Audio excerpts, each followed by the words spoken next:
Thank you, Jeremy. And thank you so much, Julane and Donna, for joining us. We were just chatting a little bit beforehand about how great this session has been. This is our fourth of 5 sessions. We have about 50 participants online right now joining us here. A couple folks have said hello. Yeah, just a quick recap. Tonight, we'll be speaking about the use of psychedelic therapy and psychedelics and the spiritual experiences that they often help provoke to help people who are suffering from end-of-life anxiety, people with life-threatening illnesses, and much more generally even to talk about how some psychedelic experiences might be used to help us rethink death and dying. I think this is a really important and potentially very mainstream accessible topic, perhaps even more so than the work on PTSD. I often point out that post-traumatic stress disorder is something that not all of us, fortunately, are going to experience in our lives, although many people will. Whereas on the other hand, thinking about the end of our lives and the shortness or the longness of life, as the case may be, is something that we all think about at some point. So that's something that I think everybody watching can identify at some level with. And so hopefully we can draw out some practical tools, some ways of thinking about psychedelic experiences, lessons from psychedelic therapy that you, Donna, and Julane have seen in your research and practice to help some of our participants kind of rethink and use some of those tools. This is, again, our 4th out of 5 sessions. We'll be back next week talking with MAPS founder Rick Doblin and Kevin Franciotti about ibogaine as a treatment for addiction and other compulsive behaviors. But for tonight, I just want to give a quick summary of where the research is right now, using psychedelics as treatments to reduce anxiety in people who have life-threatening illness or in the hospice field. I think we'll tease out some of those differences a little bit in this call. MAPS, the Multidisciplinary Association for Psychedelic Studies, is currently sponsoring a series of studies using MDMA in conjunction with psychotherapy. One of those conditions for which Julane is our co-therapist working on our first phase 2 study of MDMA-assisted psychotherapy for people with anxiety due to a life-threatening illness. Love to hear a little bit more about that, Julane, in a moment. And then Donna has been working on a MAPS-sponsored phase 2 clinical trial of MDMA-assisted psychotherapy for post-traumatic stress disorder, but has also worked extensively with cancer patients in her practice. So this dual experience with people with life-threatening illness, dealing with topics about being at the end of their lives potentially, and then also psychedelics. So I think we have a great conversation here. Also, MAPS's very first approved clinical trial was actually using psilocybin, the active ingredient in magic mushrooms, in combination with psychotherapy for anxiety associated with life-threatening illness. Since then, MAPS has shifted our focus to MDMA to really try to move that through the FDA drug development process as quickly as possible to hopefully get it approved as a treatment for PTSD by 2021, just in about 5 years. So we're pushing towards that, saving our resources for the MDMA work. Meanwhile, our colleagues at the Hefter Research Institute, another nonprofit research organization based in New Mexico, has been sponsoring studies at NYU and Johns Hopkins using psilocybin in combination with therapy for anxiety associated with life-threatening illness. So there's also a lot of very promising research using psilocybin, and although MAPS's expertise right now is focused on MDMA, we would be happy to talk about psilocybin and the differences and similarities between how those substances might be used to provoke spiritual experiences involved in end-of-life concepts. So thank you again both for joining us. Quick introduction, Julane. Julane, you're a licensed family therapist working closely with your partner and co-therapist, Dr. Phil Wolfson, with MAPS's Marin, California study of MDMA-assisted psychotherapy for anxiety in people with life-threatening illness. Julane, could you give us just a quick update about where that study is? Just maybe a minute or so, just how many subjects you've treated and what it's been like so far? Sure. Our study, we began our first subjects in recruiting in May, and thus far we have 6 active subjects. 2 of them actually have finished, so 4 are going, and we're recruiting, starting recruitment process for the next couple. And my involvement has been, of course, as the principal co-therapist, will be bringing another one on to work with Phil, who's the MD. And Phil had experience working with MDMA and psychotherapy when it was legal. And so he was thrilled to be part of this. And I benefit partly because of MAP's protocol of having a male-female therapist. The Midhoffers started that protocol, and we've continued it, or MAPS has continued it, and we find that wonderfully beneficial to our clients. So our 2 of our people have finished, and we'll be seeing them again in a few months for their follow-up. And they've had wonderfully amazing transformative experiences, and the ones that are ongoing as well. They're all doing great, and I feel very lucky to be part of it. Thank you. Great. That's really, really exciting work. Donna, just to bring you to the conversation, Donna, just quick introduction. Donna, you're a psychiatrist.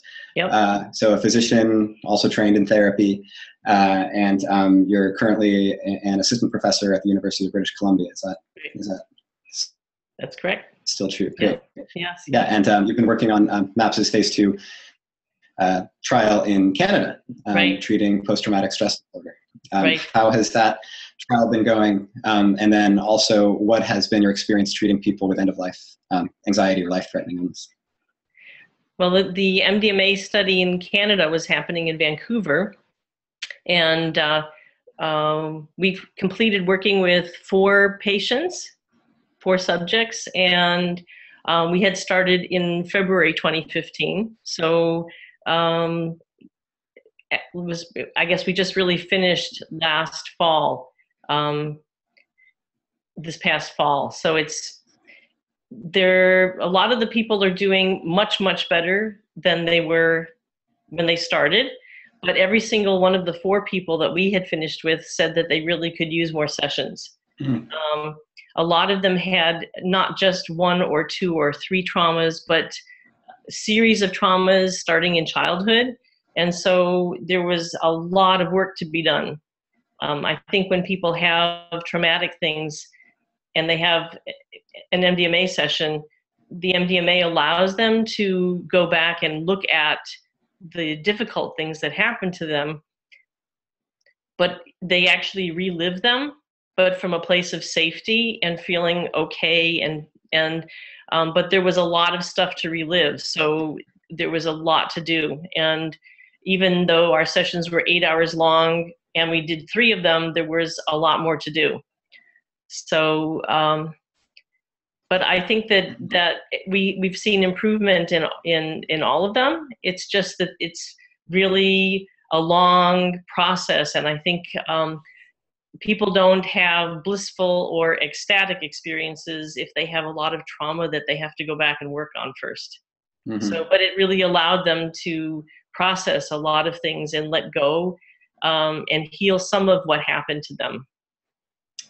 And how do you see that as the way that you're using MDMA assisted psychotherapy with post-traumatic stress disorder? How do you see that comparing to or contrasting to how MDMA or other psychedelics might be used to treat life-threatening illness anxiety? Yeah, well, I think that I was a psychiatrist at the BC Cancer Agency for 3 years, and so I saw, probably 150 people maybe during that time who had trauma-related symptoms because of having been diagnosed with cancer and facing and going through the treatment was very traumatic for a lot of those people. And I think that for so many of them, the anxiety and the fear that they face was related to their trauma that they had from the diagnosis and the treatment. I think there are other people who just get very, very anxious and fearful because of facing their own death, just the way you or I might feel, wondering what's going to happen next, right? It's, you don't run towards it with your arms open usually, like, oh, it's a whole new journey. Whoopee. You know, I think a lot of people are very scared. And I think that the amount of pain and suffering that people often have with terminal illnesses is also very scary and frightening. And I think that the MDMA allows people to feel good enough about looking at all the difficult questions in their life and understanding, feeling good enough to feel no fear, no shame, and really looking at, so what does my life mean? What does my death mean? And how can I say goodbye to my loved ones in a way that is the most meaningful for me? So there's a close link then between the anxiety that people feel with a terminal illness and the anxiety they might feel as a result of a trauma. Yeah. And I think that people, when they have something that feels traumatic to them, whether it is a chemotherapy or some kind of medical procedure or something else that's traumatic, people lose making ability in their life. And they often go into despair and hopelessness, and that interferes with any kind of loving feeling that they might have for themselves or the people in their lives. So I think the MDMA therapy allows them to regroup and look at things from that place again, where they can be in contact with themselves again. Yeah, and Julane, I just want to say that you're welcome to interrupt, jump in if you have anything to Sorry, contribute. I'm finding that I just wanted to, I'm finding I'm losing you, and everyone's freezing, so I don't know how I'm coming across. I'm worried about my connection here. We can see you. The video is a little bit jumpy, but we can also hear you fairly clearly too. All right, so I'm not hearing everything, so if I don't answer, that's why. Okay, great. Well, we already have a question, and I want to address it really quick, because it's highly relevant. The question is, what does this session have to do with spirituality? So what does, in the context of helping people think about their death and think about their life, in the context of an illness, what does that have to do with spirituality?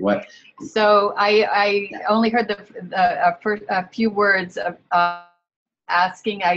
From what I gather about what what MDMA therapy has to do with spirituality. That's right. Okay. Again, I'm just losing you a lot. We're about to get a gigantic rainstorm, and I don't know. It's a great question, and I knew that's what it was about, with spirituality. And my work is with people with anxiety. There's anxiety with life-threatening illness. Donna's work is with PTSD, and sometimes what we're working on, their anxiety, their depression, and our people also all have PTSD. And where does spirituality come to play in that? At first it didn't play very much because the focus is so much on what they're going through. But as they go through this intensive work that we're doing, and for those that don't know, we're with people 3 to 5 that are 24 hours long. And in between, we see them every week, and we talk on the phone. So they're with us 3 to 5 months, and we have male, female therapists, and it's almost like a family, very comfortable with us. And at some point, as they feel, what MDMA does for one is. Uh-oh, I've lost you guys. Yeah. Oh, looks like we lost. Minutes, and the first thing she noticed was the absence of fear, and with the absence of fear, she felt she went into a spiritual place. If because able to trust. I think I'm trying to paraphrase her. She was able to have a huge sense of trust in herself and the outside world. That she had a social phobia. She was afraid of people because of previous traumas, and through trust came love. I'm sorry to interrupt, Julane. Jeremy, I'm wondering if you might be able to work with Julane a little bit to reestablish her connection, maybe? Hey, Julane, just a quick question. Do you have any other devices connected to your internet? I'm losing you. I can think I can do. I'm on my desktop computer, a Mac, and I can go to another room with a different computer. The only thing I would have a better connection, but it'll take me a while to set it up over there. I see. Yeah, it's showing that your connection is very weak right now. So I'm wondering if there's a way to just get any closer to your Wi-Fi source, if that's possible, or if you're physically plugged in, there's nothing we can really. Yeah, it's physically plugged in with this one. I would have to leave and get a connection on the computer. And if you could send a link to a different email address, and I could set it up over there. We can give that a shot, sure. And then you all can talk while I get that going. Great. That's great. All right. Shall I pick up where? I'll pick up where Julane. Brad, it would be Wolfie at wolfie.com, and I could set it up there. Could you spell that for me really quick? Wolfie at wolfie.com. Wolfie, WOLFY. Mm-hmm. At, what is it, Julane? Wolfie at wolfie.com? Right. And, yeah, I just sent it to Jeremy. Yep. Thanks, Brad. Okay, perfect. All right. So we'll catch you in a moment or two. Yeah. Okay. Thank you, Jeremy. Thank you, Julane. So I'll pick up the question if you want. Please. Thank you so much, yeah. Donna. Yes. Yeah. I mean, I think that when people think of things as spiritual, they're thinking of things beyond their own personal skin encapsulated self, and thinking about how are we related to the larger world, to the earth, to everybody else, and I think that that's where the word transpersonal comes in, where we're talking about something that's beyond us as a little person. And I think that we often, in our usual material lives, we don't think of things beyond our skin encapsulated selves, walking around doing things. And under the influence of MDMA, you can feel like you're expanded, like you have an expanded consciousness. You feel more in contact with other things outside of you, or other energies outside of you, and even more so with the major psychedelics. So it's an interesting thing what in David Nutt's lab in the UK, Robin Carhart-Harris has been doing a lot of studies with the whole team there, looking at what does the brain look like under the influence of MDMA and psilocybin. They found out that the roof brain, the part of our brain that's the cortex, that is actually on top of the older parts of our brain, seems to deactivate even under the influence of MDMA and psilocybin. And it seems to, it shows that what's happening is that the roof brain is actually inhibiting a lot of stimulus coming in most of the time, so that we can go about our daily lives. But when you're actually trying to get to a deeper part of yourself, or deeper structures of your brain, or even your unconscious or old memories, if you deactivate this part of the brain that's actually inhibiting that, you do actually find that you're more in touch with things that you're not usually aware of. And I think that it's also the part of the brain that keeps us, that it might be an illusion that we are absolutely separate from everything else, but there's that part of our brain thinks of those things out there as being not me, and this in here as being me. And that part of the brain gets deactivated so that you start to you're not really sure where you end and where everything else out there begins. And in fact, you start to feel like maybe you're actually one with everything. And I think when you have that experience of feeling, I mean, some people, it's very scary. And that's why it's very important to have the right set and setting for doing this kind of an experience. Yeah, that's great. Yeah, it's really interesting too, that result, that psilocybin can actually decrease that activation, because I think common understanding, especially with psilocybin, LSD, those classical, the classical psychedelics, the ones that produce a lot of visual and auditory hallucinations, the understanding is that they're adding something on to our experience, that they're layering on something that's not real or something, but that's actually seems to be quite the opposite. Right. In terms of things that are spiritual, I think MDMA, but even more so other psychedelics, you can actually, I think of them as sort of two different ways that they work. One is that they can afford you an opportunity to have a mystical experience. The other way is to work on things that are usually unconscious. So I think that in the MDMA work that Julane and I are doing with our co-therapist partners, what happens is that people have to go and work on their life issues first.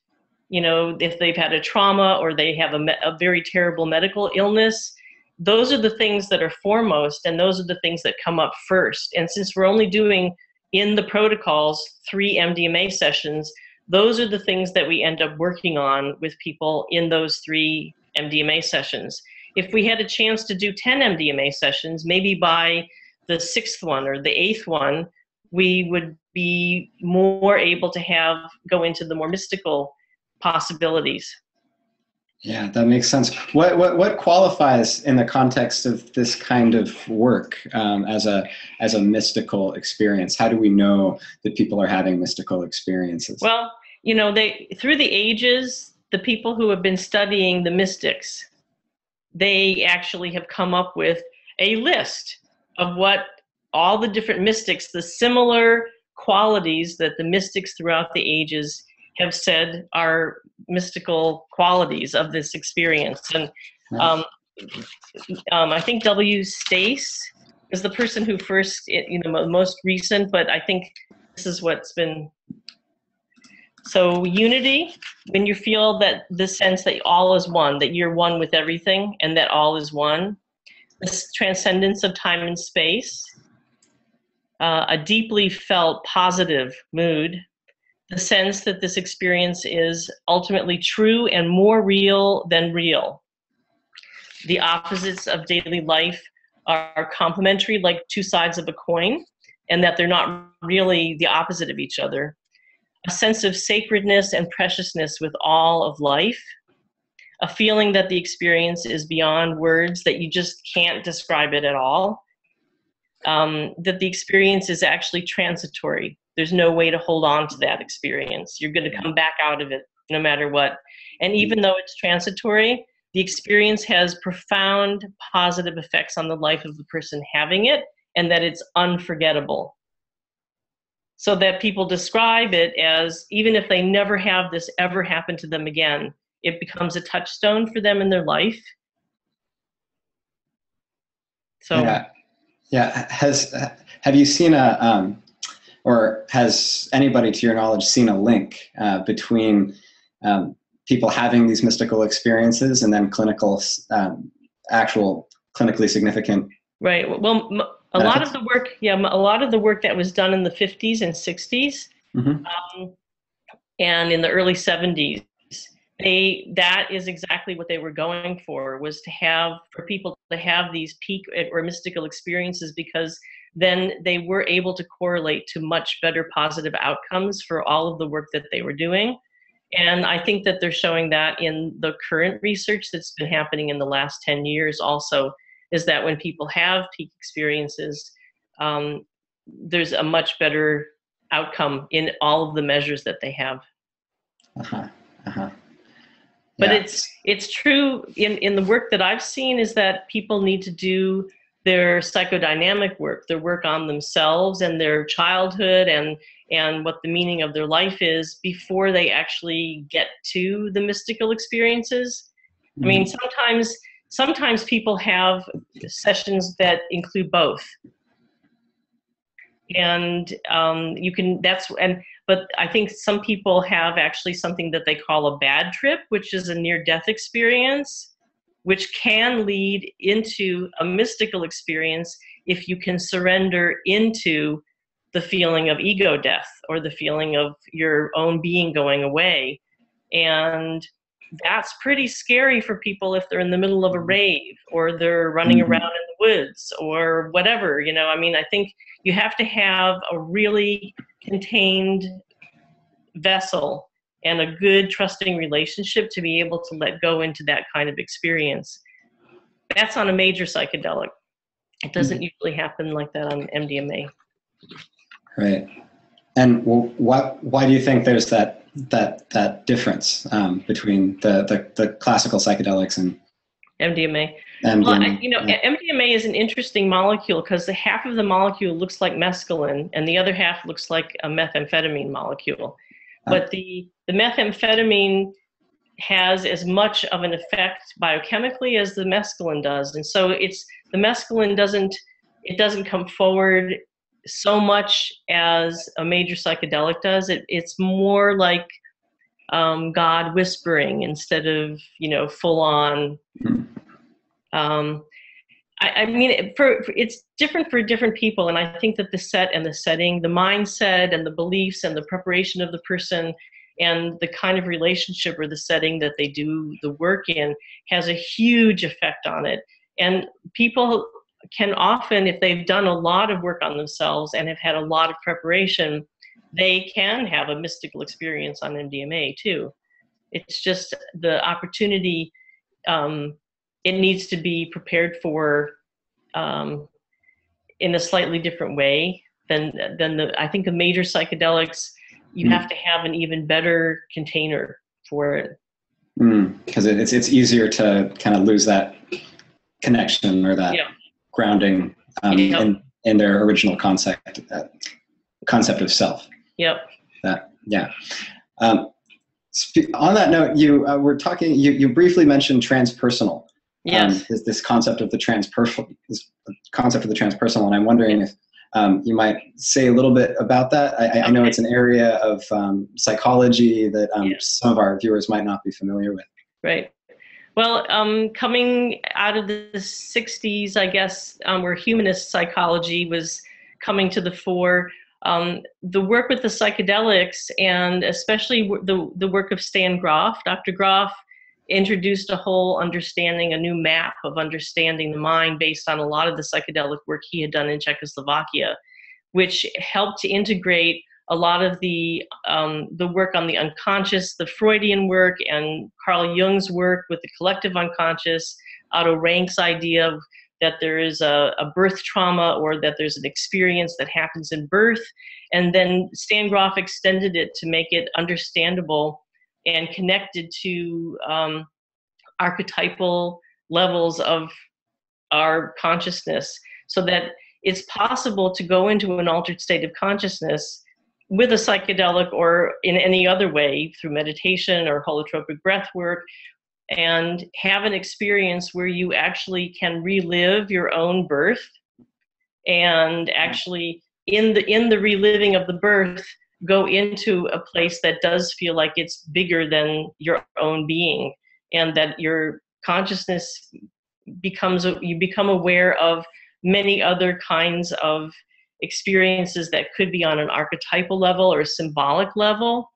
And he was able to describe where he was doing hundreds of sessions with people so that he could see a series of and a pattern of what happened that looked like at least the symbolic experience of going through a birth, where you go from a place of feeling sort of oceanic bliss into a place of being crammed into a very small space and having a lot of contractions coming at you and not knowing what's going on, feeling like you might die, because it's the confusion is all there, and going through the birth canal and then coming out and feeling this huge relief and bliss and opening and expansion.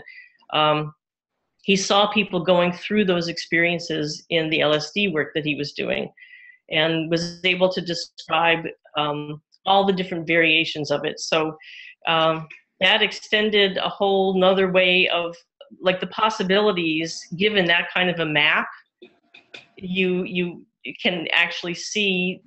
It's the same thing as if we had you were crossing the ocean and you were in 1492 or whatever, and you didn't have a map of what's on the other side of the ocean. But if there was, later on, having a map, you sort of, oh, we've just hit this, or we've encountered that. So it makes it more possible for people both going into the sessions and having the work themselves, as well as people working with them, how to make meaning out of what's actually going on in the experience. That's really interesting. So Stan Grof then was using his experiences with psychedelics and therapy, with LSD and therapy in particular, to extrapolate this whole new approach. How does that differ from conventional forms of psychotherapy, like psychoanalytic psychotherapy? Well, I think that it changes the whole meaning of certain kinds of experiences, because a more Freudian approach would look at having an experience of being one with everything as being pathological. That might even be considered a psychotic experience. And, and if it's very scary to somebody that they don't know where they end and everything else begins, that could be considered pathological and needs to be treated with medication. Whereas if you have an experience of being one with everything and you expect that might happen, and you can anticipate that might happen, and you hope maybe it happens, then when it does happen, you can surrender into the experience and work with it, and then integrate it as a part of something that will give more meaning to your life afterwards. I see. So there's something about the approach to conventional psychoanalysis that excludes these. A lot of experiences, yeah. Yeah, really interesting. Yeah, and I wonder, if there might be something in our culture right now. We're talking about and seeing psychedelic therapies developed, and more openness to using psychedelics and in clinical practice, and more awareness of this transpersonal approach to psychology. Yeah. If there's something in our culture that might be making us less willing or more fearful to engage with these feelings of ego loss or experiences of near death and so on. Well, I'm 60 years old, and I think that people that I meet who are younger than I am are much more willing to feel those things and are much more open to that than most of the people in my generation. I think that people are much more open to the possibilities of things being different than what they actually assumed they were to be all along. I actually think there's a lot that's changing in a good way. So I think there's a positive, there's so many positive things that are shifting so quickly that I'm quite surprised that things are happening that way. So I was surprised, like, this is the cover of the Canadian Medical Association Journal. Oh yeah, we can see the top half. Okay, there's actually, so it's all about psychedelic drugs. Wow. It actually came out in October. Uh-huh. It was the cover of the Canadian Medical Association Journal. I was very surprised when that came out. So. Wow, outstanding. So yeah, there's a lot of things that are changing, and I think that it's possible also that because MAPS and Hefter and the people who are doing the research are doing a good job, and they're being thoughtful scientists and doing what they need to do. We're all working together to make it possible to bring things back into the culture. So it's no longer shameful to be interested in this stuff anymore. Right. Right. So I think that's absolutely happening. We're seeing that just on a daily basis, just more and more support, especially from the mainstream medical profession. Just last year, I and a group of MAP staff were at the American Psychiatric Association conference in Toronto. Right. And there, the outgoing APA president said, after a recorded interview with Ram Dass, Yeah. or Richard Alpert, who's friends with Timothy Leary, he said to the entire conference that he had been inspired to go into psychiatry because of an early LSD experience that he had had. And this is the president of the American Psychiatric Association, major leader in the profession. So we're seeing people more comfortable sharing those experiences. Yep. Well, when I was interviewing for my psychiatry residency in 1984, I met a group of psychiatry residents who were doing work with MDMA, because that 85 was when it became illegal, or when it was put into Schedule 1. So this group of psychiatry residents that I became a part of, we were trying to collect data to try to present to the administrative law judge to try to make MDMA Schedule 3. And so I had a chance to work with MDMA quite a bit during that year before I ever went to my psychiatry residency. So we were thinking, wow, we'll get to work with this stuff in our training. How wonderful would that be? And then it was squashed and made, so I entered psychiatry hoping and wishing and for something to happen with the psychedelics. And in 1991, my husband, Richard Jensen, and I did receive Food and Drug Administration permission to work with LSD with cancer patients and people who had addictions. And then a few years later, they took away that permission because the timing was not right yet politically. So it's really exciting that it's opening up again. So in terms of the spirituality piece of it, I don't know if there are other specific questions that people have about that. Well, I'm checking the Q&A now. Yeah.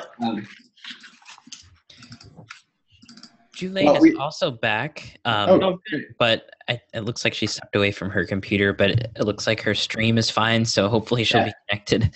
I sent her a quick email just letting her know that she's good to go. Okay, great. Thank you so much for getting that set up, Jeremy. No problem. That's great. It'd be great to have her back. All right. So, we have one question.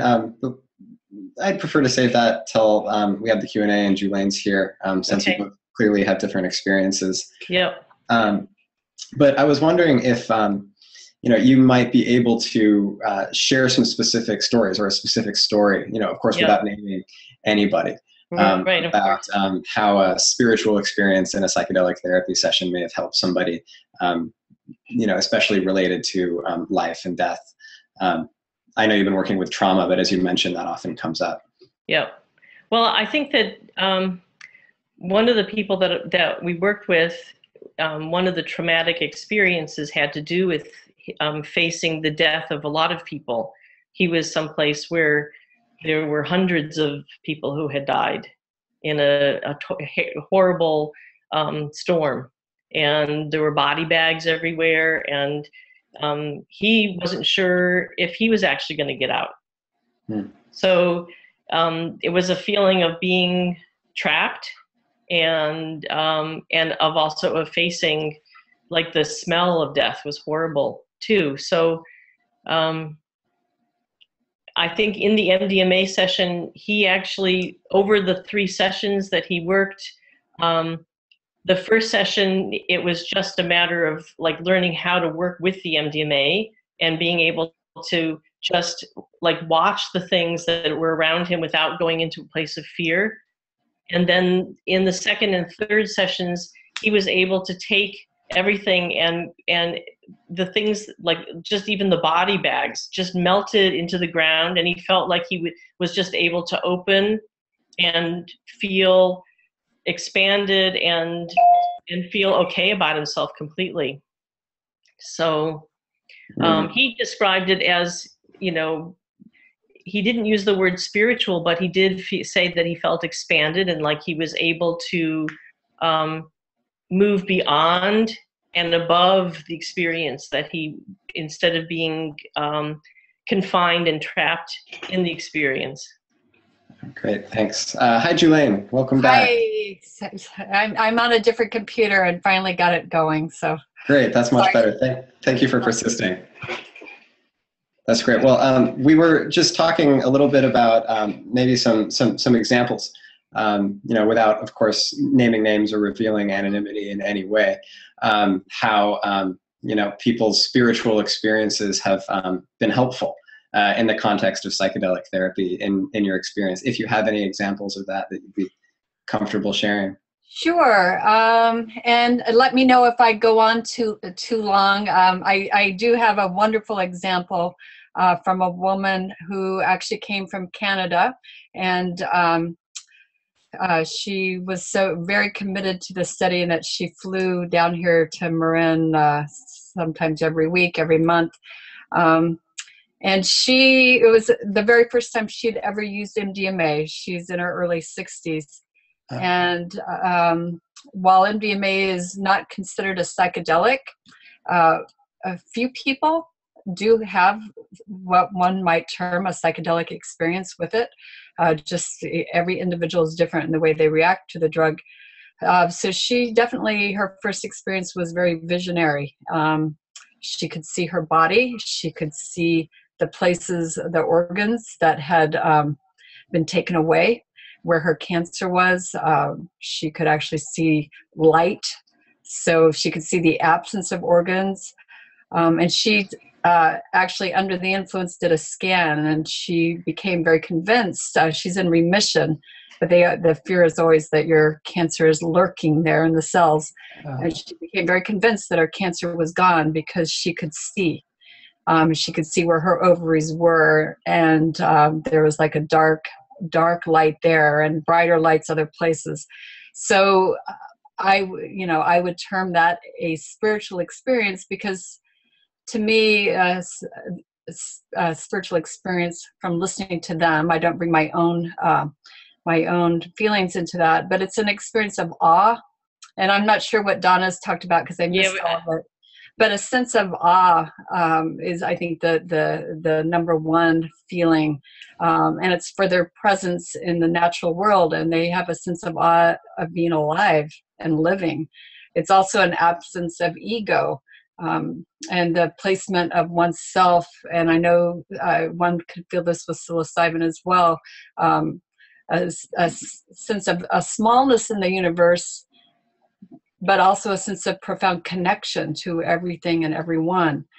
And without fail, anyone who has spoken to me about their sense of spirit, because I have asked them, they tend to define it as that it comes down to love, that they feel love for themselves, which MDMA helps one do because of the empathy that it enables, so which is compassion and love of yourself and of others and of life itself.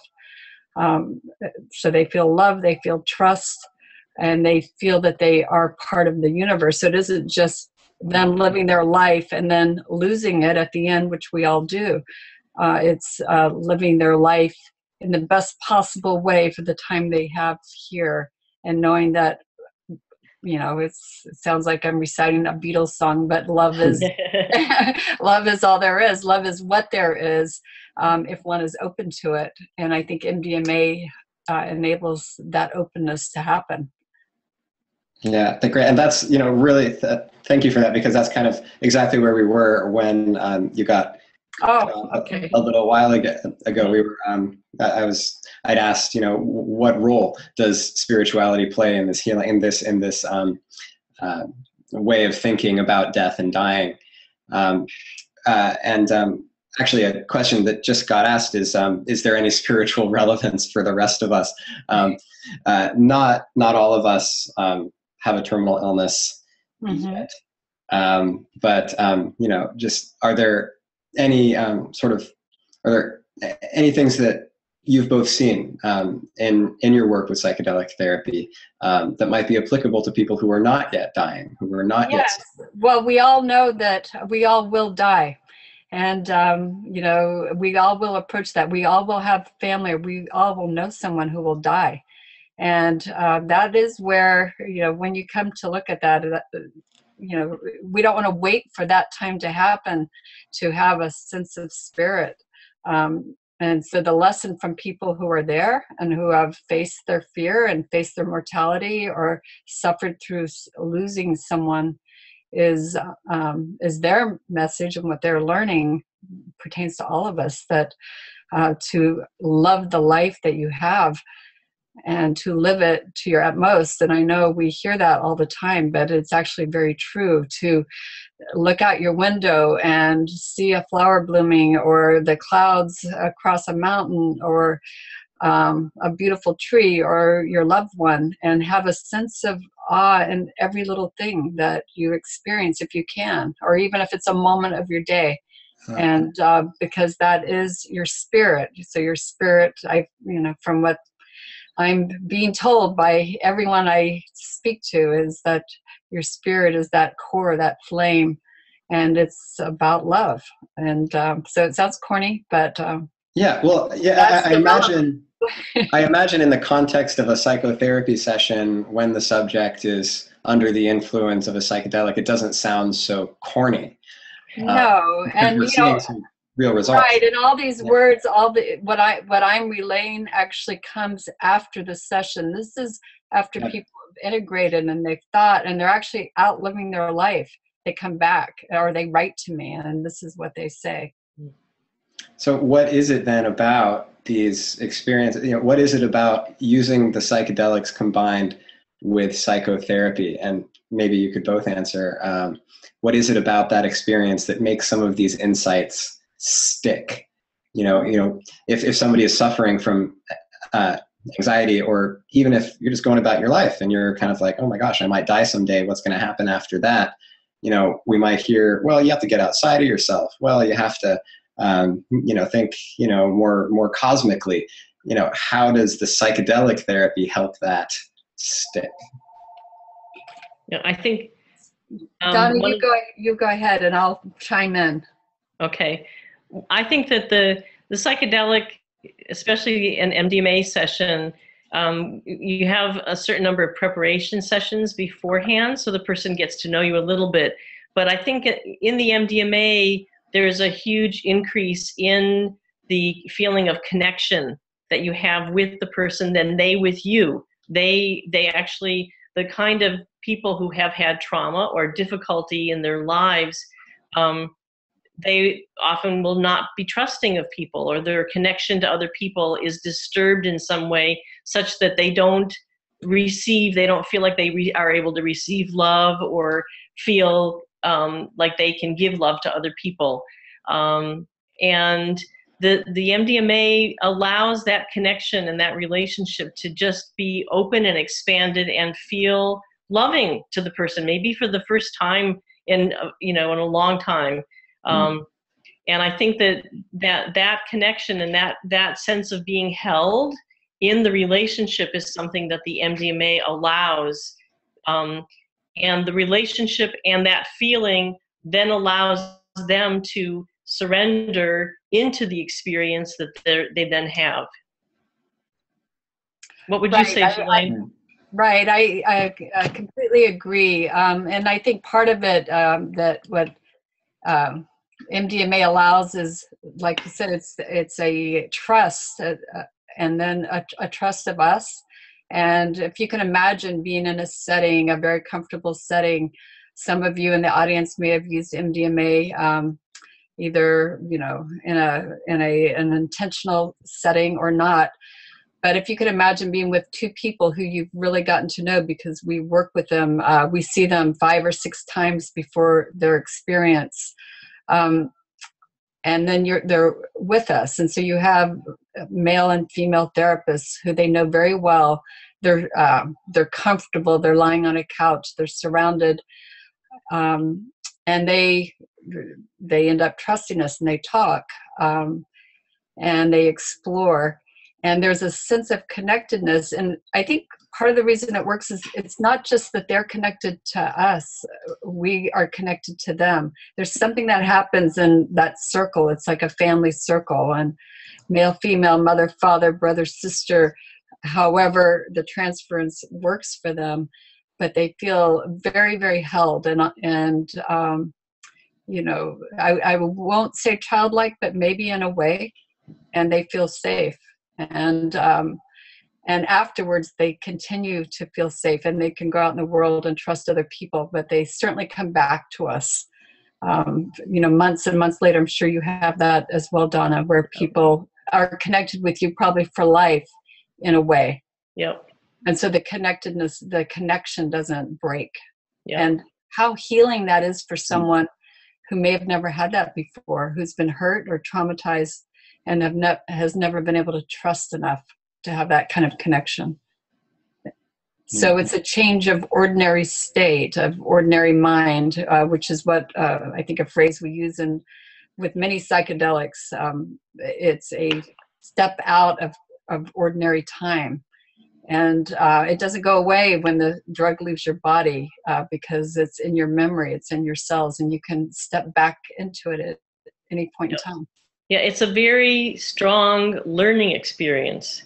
You know, that's, you know, that when you have that experience of being connected in that way, I think that I had mentioned before that people do use that as a touchstone. They actually go back into that memory, which is a strong feeling memory of feeling loved, feeling trusting, and it really allows them to remember that they can feel that way. Yeah. Where does the body come into this? Where do people's experiences of their bodies come into how the therapy works, and you know, how these insights kind of take hold and persist? That's actually a wonderful question, Brad. And it's something that I didn't quite realize. You know, I knew a little bit from myself, but when I started working with people, I would urge this. But while they're under the influence and we're doing therapy, at least on our side, there are times when they're talking about how they feel somatically. Well, they'll say, I feel safe, or I have no anxiety, or obviously their depression is gone in that moment. And I urge them to remember it. And I'll say, for an example, a man that we worked with just last week, he has a disease called scleroderma.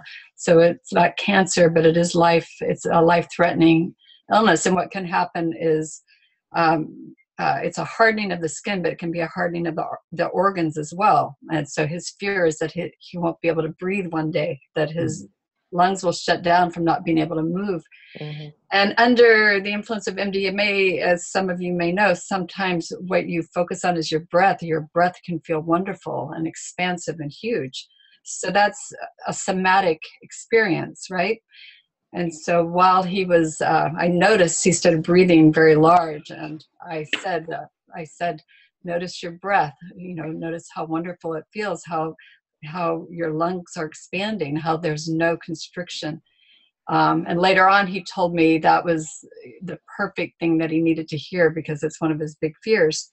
And so now he's out in his world, and he said he notices every day the breath. And when he has anxiety, he can just breathe, because it's a somatic memory. So it's a feeling that stays in our body, and we can recall it. That's just one example. There, I'm sure Donna has many ways as well.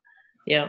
That's no, great. I've been impressed with people when they're in the altered state with MDMA. They become much more able to let go of the chronic tensions that they might have been holding on to because of the fear or anxiety, and they might have been unconscious of places in their body where they actually were holding tension, and they're able to actually let go of those tensions, or they're more able to notice them. And actually we've done some body therapy during the session, helping people to actually let go in places that they didn't realize that they were even holding on. So the body plays a very strong role then, in other words, and especially in the sense of this somatic memory. I really like that term. It seems to be something that we can carry over to a lot of different experiences. Right, because as we all know, you go back out in the world, and even though you're changed and you're transformed, because there's you do become transformed, you still live your life, and things will happen out there that trigger you or bring you right back to where you were. The anxiety, depression, fear, and if you can breathe for a bit and have been trained or prodded, okay, I'm going to remember how I felt when I was on that couch with them. And breathe and remember that sense of peace or no fear as I'm heading into a situation, or somebody is, say, yelling at me, or I have to go to the hospital for a scan and I don't know what it's going to show. You can take yourself back to that place by remembering how your body felt. Yeah. Exactly. Yeah. Yeah. So during the therapy, then you remind people to pay attention to their body. Yeah. Correct. I see. And I'm not a body worker, body therapist. Donna has a lot of training in that, but I know you end up knowing intuitively to teach people that and to recognize it, because MDMA is not just a head trip, as we know. It's a it's in your mind, it's in your brain, in your soul, but it's also in every bit of your body. You know when you're on it, your heart is racing, you're feeling expansive, you're happy, you're full of love. I mean, it is a wonderful medicine for all those reasons. Before you were able to get back on, Julane, we were speaking a little bit about transpersonal psychology, Stan Groff's approach. And how that plays into achieving insights into our death and life process, especially with regards to psychedelics. So I'm wondering how you incorporate transpersonal experiences into the work that you do with your patients and participants. Well, can you give? There's so many ways of looking at it, and I know Stan. And I've worked with, I've been alongside him at times, and, the approach is very much non-directive, which is our approach via the Midhoffers who also trained under Stan. Non-directive to trust that the person will find their way. So I'm not sure if this is what you're wanting or where we're headed, but I'm wondering specifically about experiences other than standard ego experiences, how experiences of death or near death or birth or rebirth or archetypal or sort of collective memory might play into some of these sessions. Mm-hmm. We've had 6 subjects so far, and I would say there's probably only one who has had, a very an experience of that sort, where she felt, and it wasn't her second or third session, just her first. But this is the woman I was speaking about, who was able to see inside her body. She was able to, and this I think Stan would relate to this. She was able to. She had surgery. She had multiple surgeries for her cancer because it had come back, and she was able to. It's almost like a near-death experience. She said it was as if she was on the ceiling when she was on our couch, and she was looking down and could see exactly what the surgeon was doing. And this was 2 years before, and watched him go into her body and watched everything. So, that's kind of a mystical experience. It certainly is transpersonal. It wasn't like a birth experience, but she was very much inside her body and out of her body at the same time. A little hard to relay, being with her as she was trying to describe what she was going through in the moment. And but it was quite extraordinary. Great. Thank you.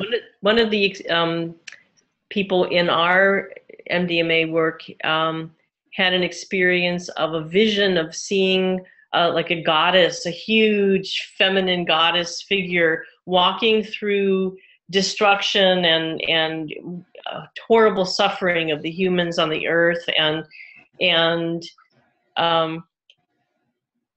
he wasn't exactly identified with this goddess figure, but he felt like he was somehow living through her or seeing things through her eyes, and actually was full of compassion, like the goddess of compassion, like full of compassion for all this suffering. And he wasn't able to do anything about it, but he was able to feel this huge compassion. And it was, I thought that was quite, I mean, I think of that, if you have to label it, as a transpersonal experience where you actually are identified with a compassionate goddess. So, and yes, I think, yeah, it's that experience of being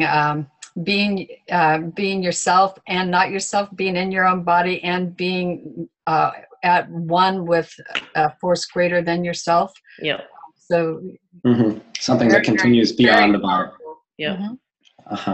So it seems like there's a lot of different ways that people are gaining insight, being more comfortable with the knowledge that at some point they may die, both through the visualizations, the maybe hallucinations is too strong a word, the imaginations, the visions that people have, in addition to a more somatic, embodied experience. So there's a lot going on. Right. Definitely. Yeah. Yes, they're, as you can imagine, they're exhausted at the end of the day, because they do work so incredibly hard. It's not just, the medicine is working for them. It's working their body. It's working their mind and their brain. But they don't, they're not just stopping and listening to music and dancing. I mean, they are really working. And at the end of it, they are very weary, but happy. Yeah. We're about an hour in, so we have a lot of questions stacking up. We're getting a bunch of questions here, so I'm excited to get into those. But before we do, I have a question that is personally very important for me, and probably also for a lot of people, especially my age and your age. We're seeing an entire generation now getting older. The parents of the baby boomers are now transitioning, getting much older and beginning to pass away. And the baby boomer generation is huge. As you know, there's a lot of people getting older in this day and age, more so than ever before, I think, in history. So what do you both see as the potential, either the obstacles or the best routes forward for using psychedelics in either end-of-life anxiety, life-threatening illness, or hospice care? From a professional. Donna, you want to? I have. Oh, sure. Yeah, I can answer. Well, I mean, go ahead. I hope that that the MAP studies will go forward to the point where we actually can set up clinics, and Dr. Richard Jensen and I are going to be training our first group of therapists next summer here. We're hoping that more and more therapists and more people who have therapy backgrounds can get this further training, so that the clinics can be staffed with people who are well versed in how to help people with MDMA work. And I think that it's very possible that I hope that when I want to die, it will be when it's a place where I'm ready to go, I will be able to go to one of these clinics or whatever. It's sort of like a birthing center. It'll be like a dying center instead of a birthing center, and we'll be able to take some MDMA and move through the process in a really beautiful and loving way. I think that's very possible. Well, that's a beautiful vision. We'd certainly like to see that. And I'll put a couple of plugs in, one for Donna and Richard's center. When I first trained, it was a MAP-sponsored training, but it was at their wonderful, lovely place on the island of Cortez, outside of Vancouver. And so if anyone can make the trek there, it will be a beautiful experience. And of course, there's a university here in the Bay Area that's starting actually to take applications for to train therapists for as psychedelic therapists. So, I mean, how unusual is that? And when you talk about things changing, that now there's centers where one can go, even though it's not legal yet. We are so sure that it will become legal, as it should, for use, with a physician, and use in this proper way, with not just to take it on your own, but to use in a clinical setting that people are starting to train. I also think, Brad, we were talking about this earlier, the way that our country, I don't know if Canada is much that way. I think Europe is a little different, but we approach death, dying, old age, illness in a very medicalized way. Mm-hmm. And I know I had my own experience with my father dying not too long ago.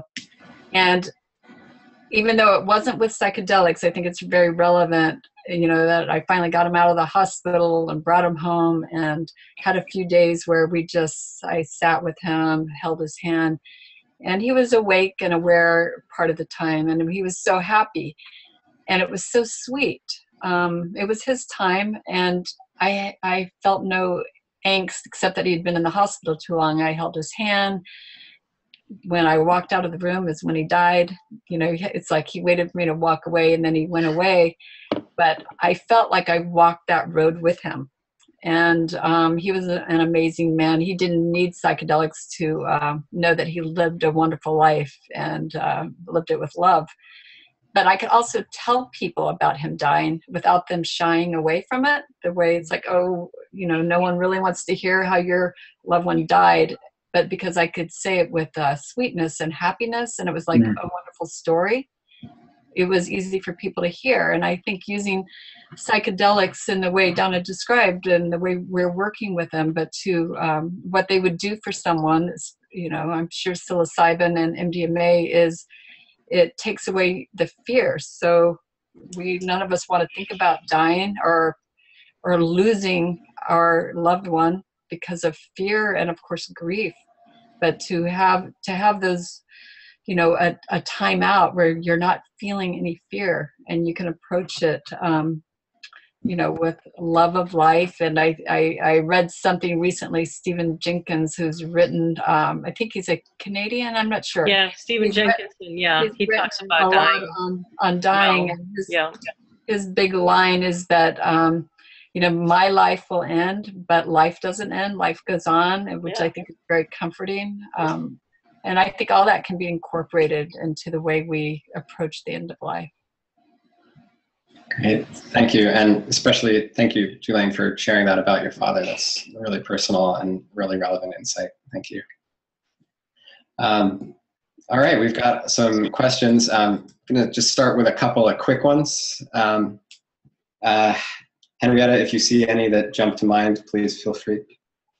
Yeah, I will. I was going to say, Brad, you just dive in to the questions that you want to pick out, and then I will too, and Jeremy. But you take the lead. Okay, great, thanks. Yeah, I see a couple. This is an exciting topic for me, so.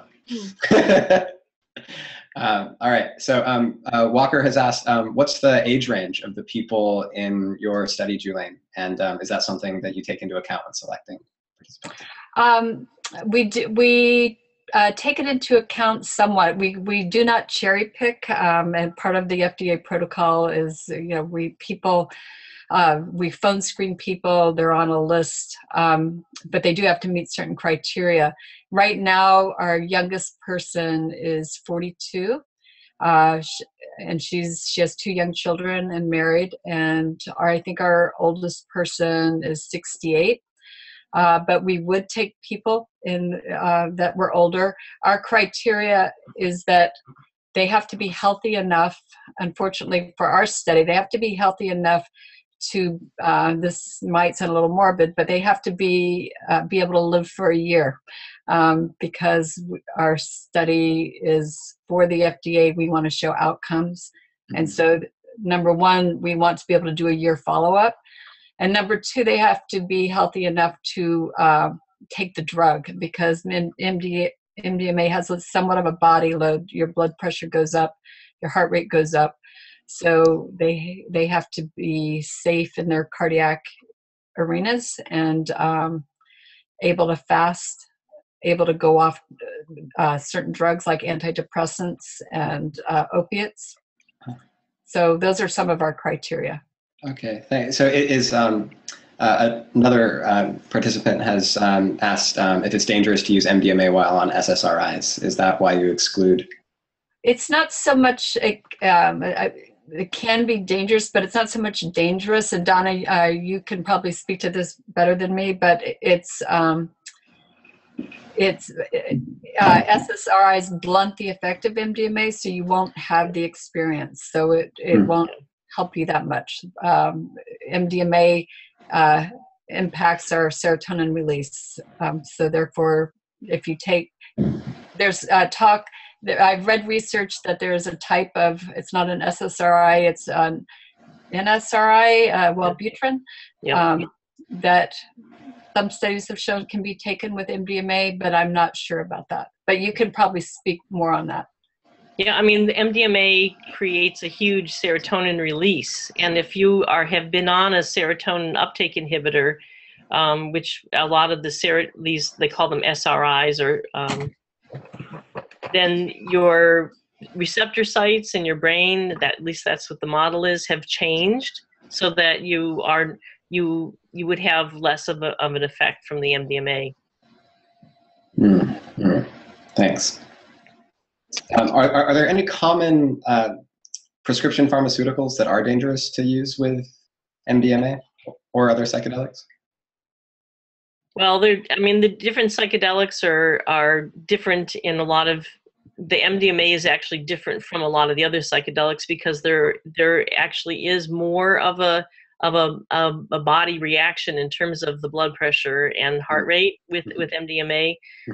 With other psychedelics, you can get certainly body reactions like increased heart rate or blood pressure because of the experience that you're having. Like if you are running from a lion in the middle of your psychedelic experience, your heart rate is probably going to go up.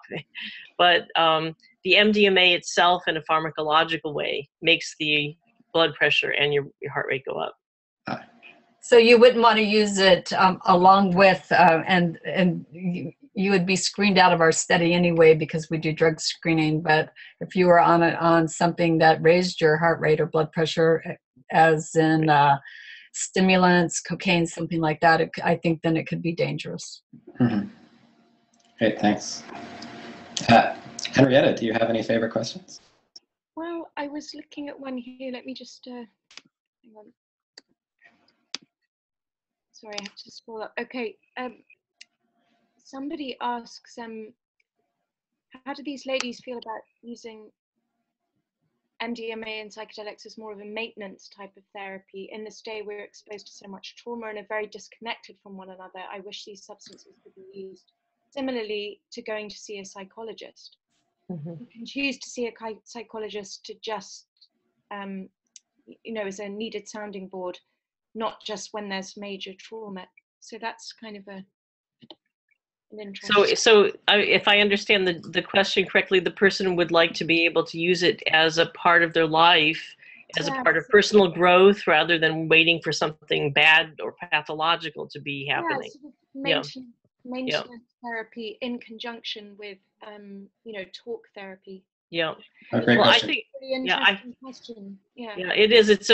I think that the use of a psychedelic or of MDMA for personal growth or to become closer to other people is what most of the people are using it for in the underground, that I understand is, that's what it feels like. It allows more bonding between people.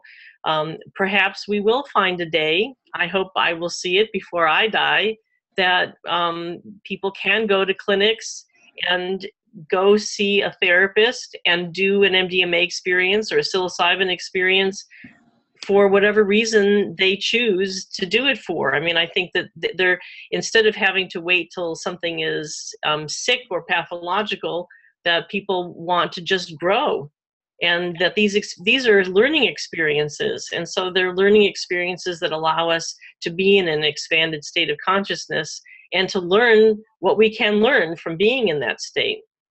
So I think there may be a time in the future, and hopefully it's sooner rather than later, that we will have places to go and do these experiences in order to have personal growth experiences, not just waiting until we're ill. And I agree with all that. And if it were legal, I think that MDMA has an antidepressant effect in itself. And so somebody wanting to use it in that manner, where every few months they had a journey with MDMA, I think that would go along. That could go a long way with helping alleviate depressive symptoms. So if I believe it will be legal in a certain amount of time, and that's what we would use it for. Not right now, they have to be anxious. They have to reach a certain number on an anxiety scale to be in our study.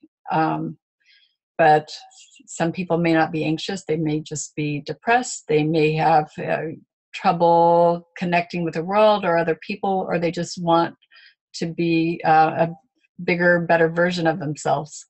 So I think it would be wonderful in those ways. Yeah, thank you so much. I wonder if I could jump in with a question just on that note. So something I've noticed in watching all of this psychedelic research explode in the last 5, 10, 15 years is we're talking about PTSD. We're talking about anxiety associated with life-threatening illness. We're talking about social anxiety, especially in autistic adults. That's another MAP-sponsored study that's happening. And addiction. And what all of these have in common, at least according to the Diagnostic and Statistic Manual of Mental Disorders, is that they're all anxiety-related illnesses. What is fear-based? Yeah, fear-based. And I think that it's an instinctual reaction that a human being would have to not feeling attached or bonded to people, or not feeling like they can handle a situation, or not. I mean, anxiety is an instinctual reaction that a human being has, that if they're feeling threat, if they're perceiving threat in any way. And the threat could be coming from their own medical illness, or from death, or from having had a trauma, or from feeling like you are having a compulsive behavior that you can't control. I think that it's true, all of these things have some measure of anxiety involved in it, and fear. And I think that sometimes that feeling, that fear, is so large and so big that it takes up the whole space of somebody's life, and you can't ever see around it in order to make another choice about what you might do or how you might feel. Right. I think lives become very narrow when someone has had trauma. And I have a few quotes from some of our people, and here's one that just speaks to that. These are her words, not mine. She said this is after her experience, months after her experience, so it shows that it does last. She said, "Fear to know fear needs trust. Trust gets us to love, and love gets us to spirit. And before we die, that is the whole point, that we live so that we can love." So for her, and she was a woman who was terribly traumatized in addition to having cancer, and her life was very small because of fear. And she's in a completely different place right now. Wow, that's amazing. Yeah. Really. I just quickly, that question that the guy asked before about the, available to everybody, which you both all answered so wonderfully. I just think, he's alluding to obviously the times that we live in, which are, very anxiety provoking for all of us. Mm-hmm. So, it'd be interesting to see where this research goes, quickly in terms of sort of mass use, in a controlled setting. So that's why MAPS is just doing such wonderful pioneering work, Brad. Can you see any questions that you want to ask Brad or Jeremy? We've got quite a lot, so we probably I see a couple. Yeah, great. We won't have to, but let's get a diversity. And I'm wondering now, Henrietta, Jeremy, Julane, Donna, if you wouldn't mind going maybe 10 minutes past, just to kind of, we have a lot of questions. Yeah. We had some technical difficulties. Great. Awesome, thank you. We could probably go another 3 hours, but we won't make you do that. That's another time, Brad. Yeah, good. So I'm gonna bring two questions together. One of those looks like they're from the same person, actually, so great. One is how you both, Julane and Donna, arrived at doing this kind of work with psychedelics. Donna, you already spoke about that, a little bit about your earlier experience before MDMA was criminalized. But Julane, we'd also love to hear from you. And then the other part of that question is any advice for aspiring students who are interested in working with psychedelics potentially in their future practice.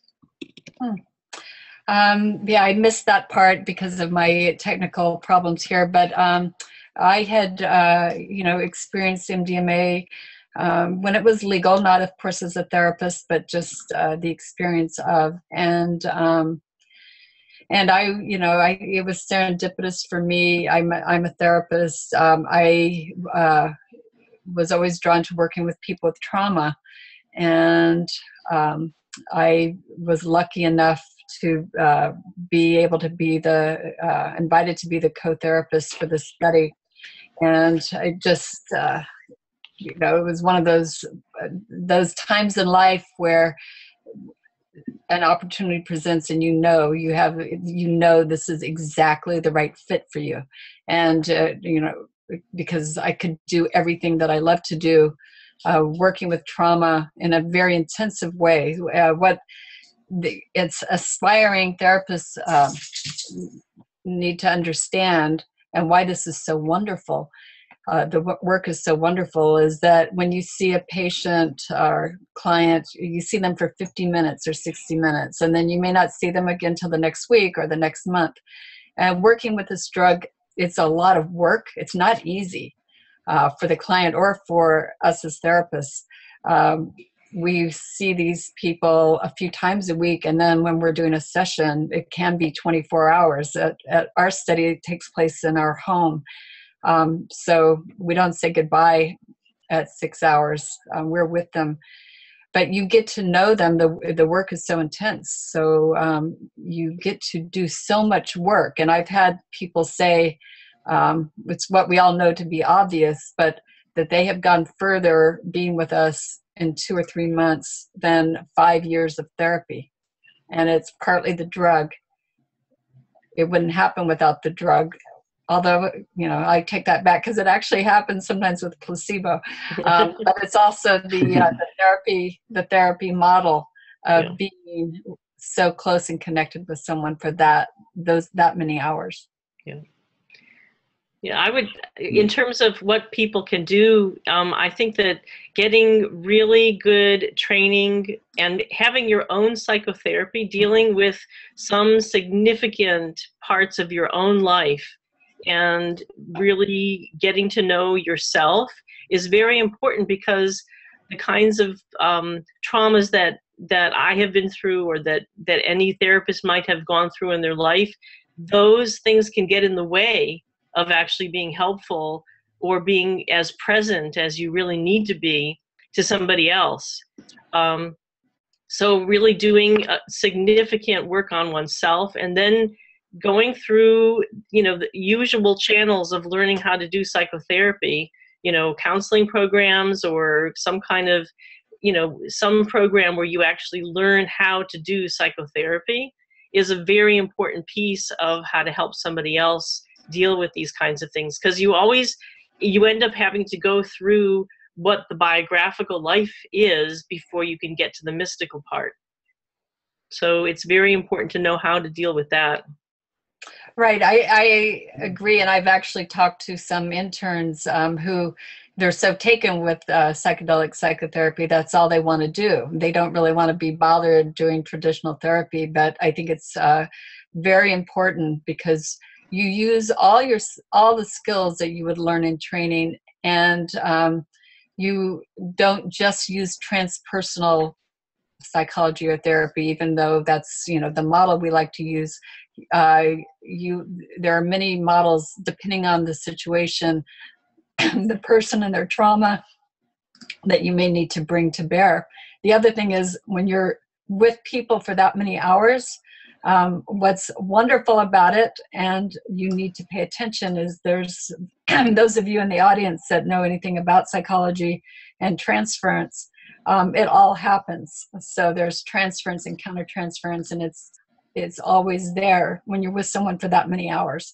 And you need to know how to work through that and work with it. Wow.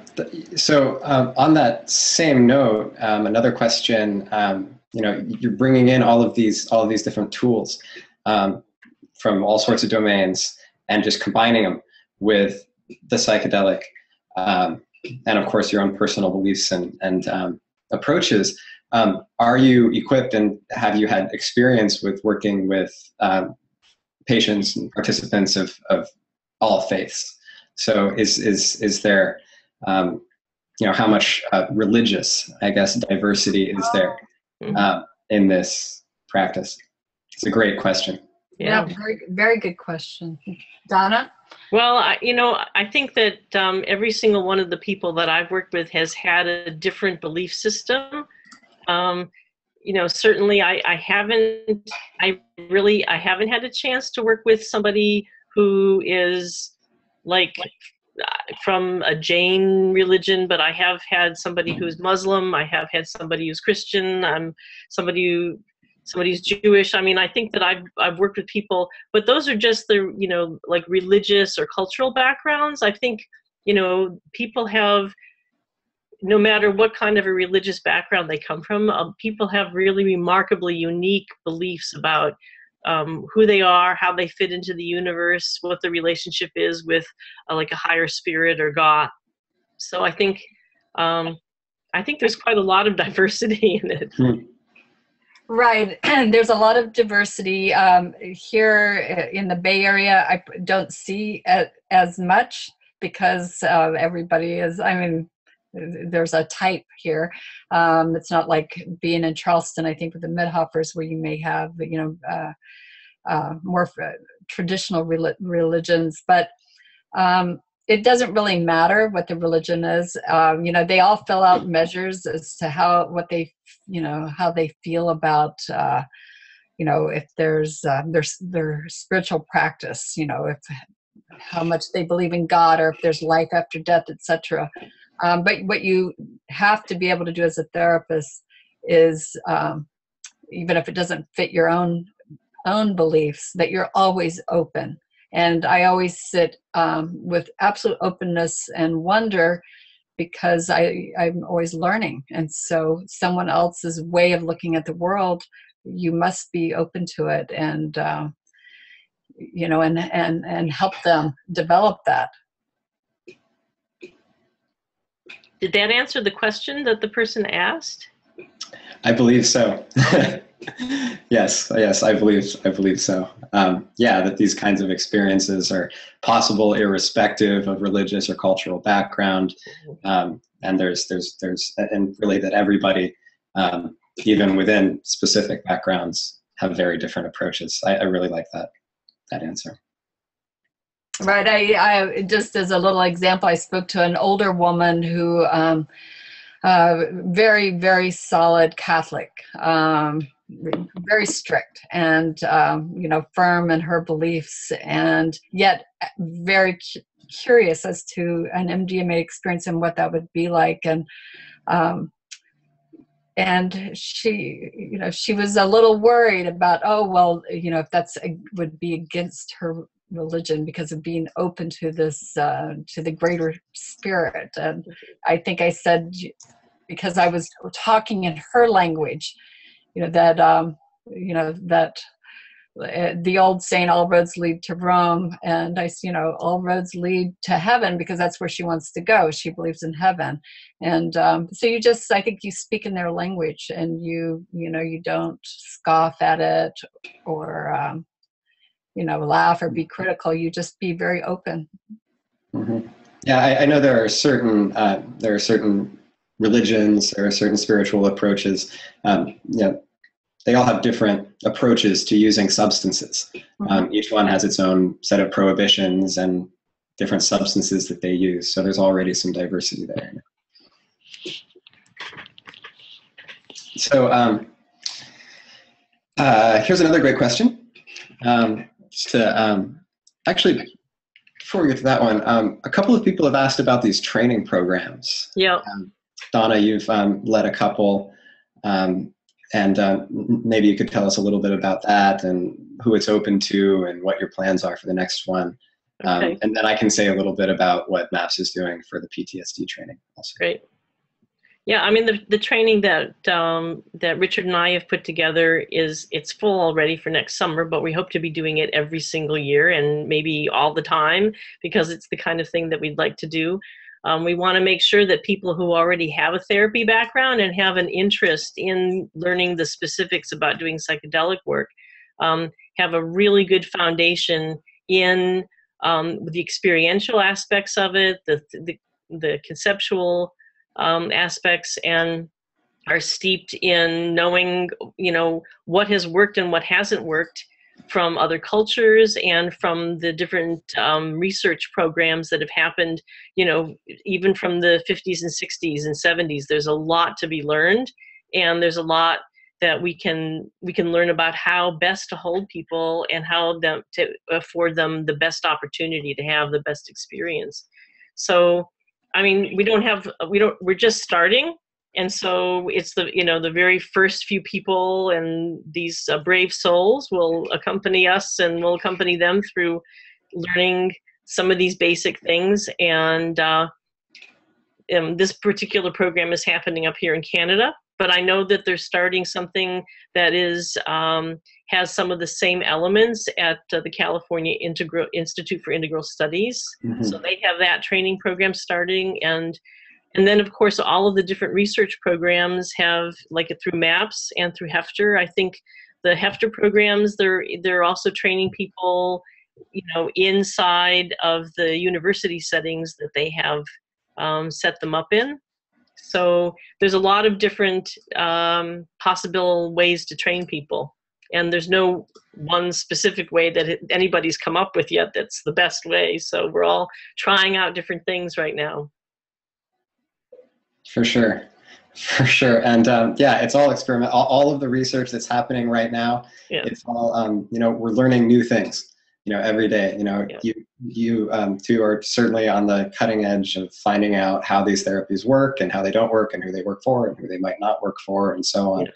Yeah. So we're still moving towards the larger trials. In the case of the post-traumatic stress disorder, MDMA-assisted psychotherapy and PTSD research, we're just now concluding phase 2 of the clinical trials there. The Canadian study that Donna, you've been part of, was one of those phase 2 trials. We'll be planning the phase 3 trials over the next year, and those will be much larger studies with 300 or 400 subjects in multiple sites around the country, and possibly maybe even one in British Columbia. That would be great.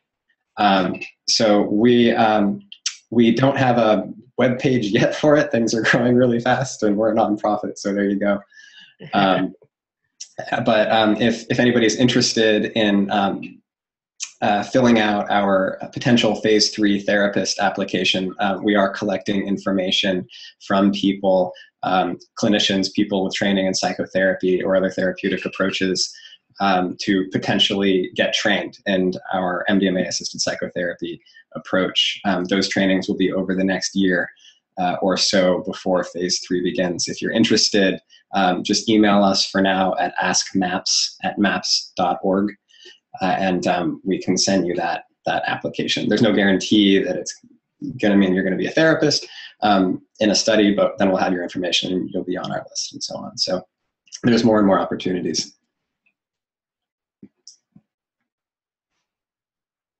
Great.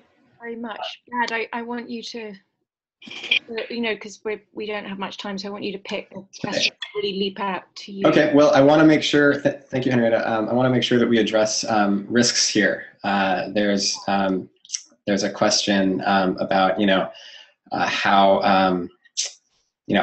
well, here, I'll just read it. Having such profound experiences, this is from Ryan, having such profound experiences through MDMA therapy and knowing how easy it is for people to become addicted to any such thing that feels good, how do people not become reliant on MDMA?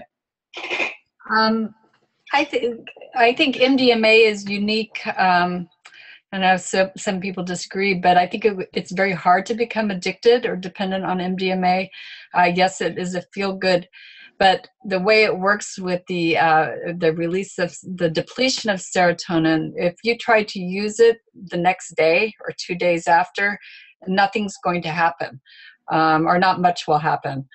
So by its very nature, you have to wait a while to be able to use it again and really get the same sort of wonderful experience. There's some people who know it well, have used it for decades, and they'll only use it once or twice a year because they feel it loses its impact, and so they wait. And but we know that you can use it once a month or every, say, 3 weeks, and it's very hard to become addicted to a substance where you can only use it, in that kind of time period. Yeah, I think some people end up using it if they're doing it like at a club or rave or something every weekend. They may not realize it, but the part of the molecule that they're using is the stimulant part.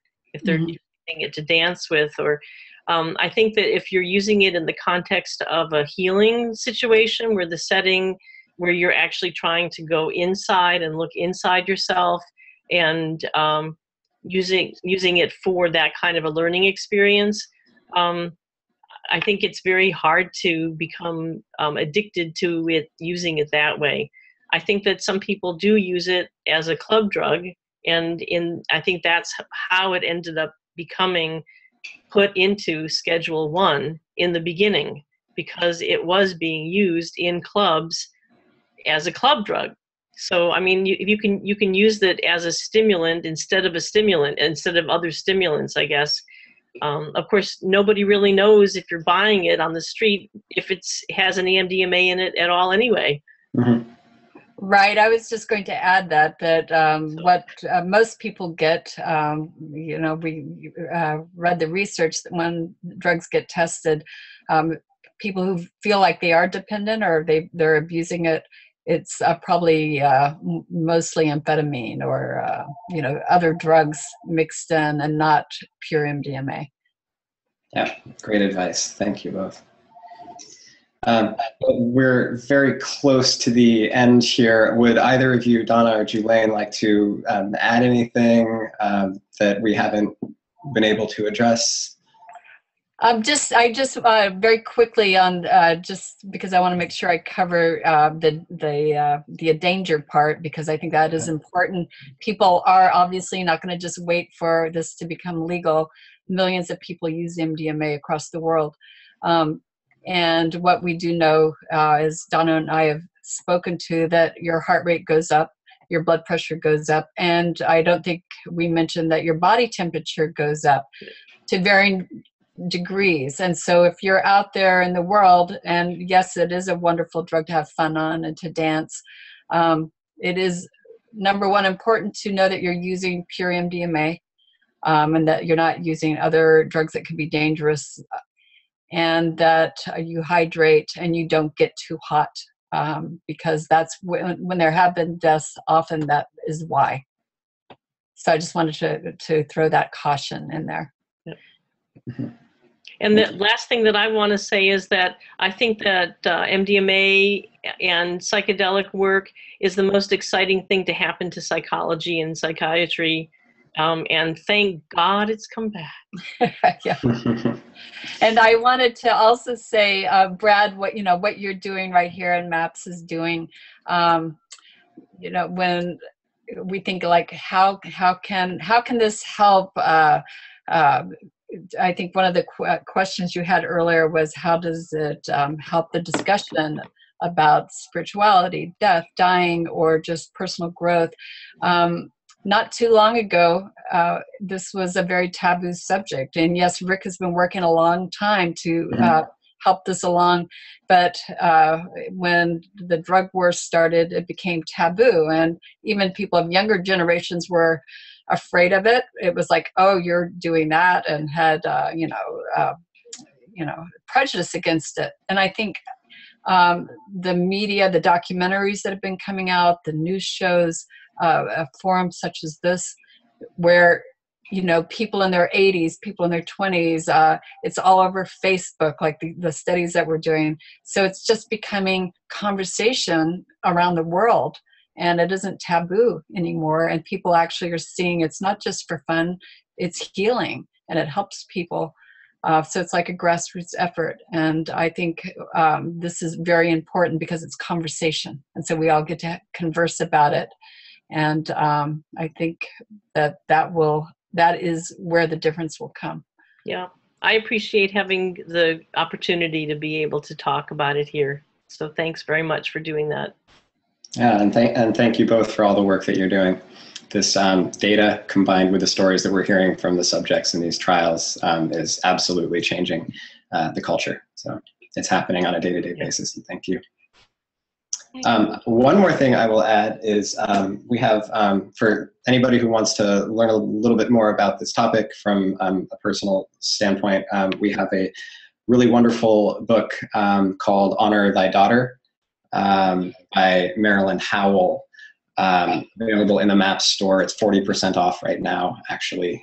So feel free to run over and grab it.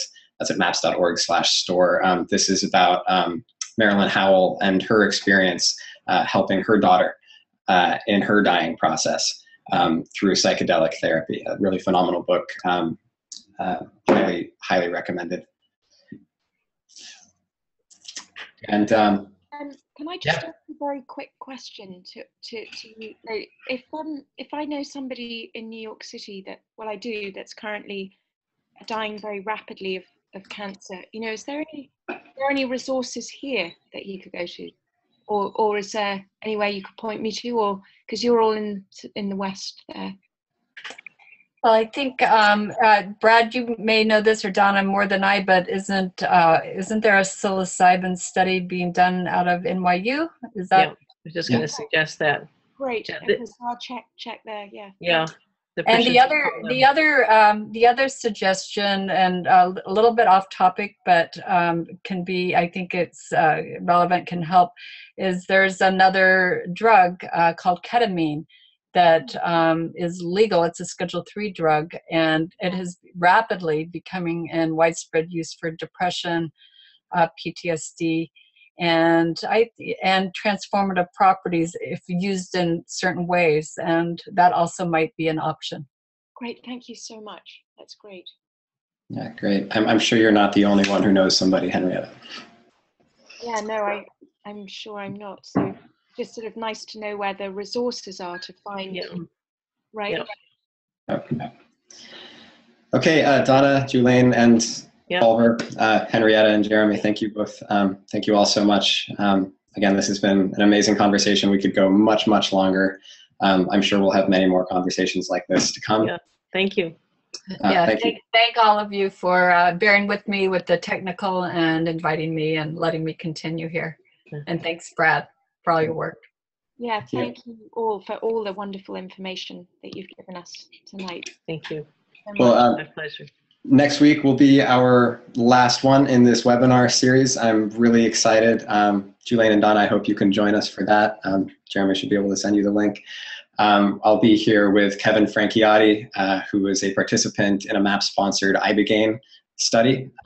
He was addicted to opiates and participated in the study and was no longer addicted to opiates following the study. So we'll hear from his experience with ibogaine-assisted therapy. And then we'll also be joined by MAP's founder and executive director, Rick Doblin, who's my boss. And he'll be talking about his own ibogaine experiences and more about MAPS's work. And we'll try to keep the conversation focused as much on using psychedelics as a treatment for addiction, but I'm sure Rick will have a lot of other great stuff to share with us. Yes. Yeah. Thanks, Brad. That's going to be fantastic. It's going to be a great ultimate session. Thank you. Thanks all. Thank you. Okay, thank you all and happy holidays. Thank you. Thank you. Bye-bye. Bye. Wonderful. Thank you.